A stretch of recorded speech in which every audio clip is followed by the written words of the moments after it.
নোয়াখালীতে হযরত মুহাম্মদ সাল্লাল্লাহু আলাইহি সাল্লামের ছবি, ব্যঙ্গচিত্র ও অবমাননার প্রতিবাদে বিক্ষোভ মিছিল অনুষ্ঠিত।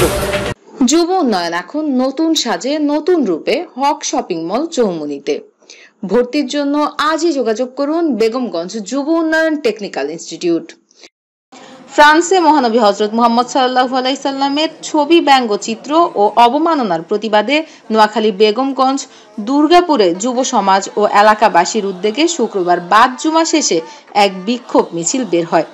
মিছিলটি মাজার টেক থেকে শুরু হয়ে লক্ষ্মীনারায়ণপুর ঈদগাহে গিয়ে শেষ হয়। মিছিল শেষে যুব সমাজের পক্ষ থেকে মাওলানা ইমাম হোসেন, মোহাম্মদ ইউসুফ, মোহাম্মদ ইসমাইল হোসেন ও সাইফুল বক্তব্যে বলেন, আমাদের প্রিয় নবী হযরত মুহাম্মদ সাল্লাল্লাহু আলাইহি সাল্লাম বিশ্বের সকল মুসলমানের কলিজার টুকরা।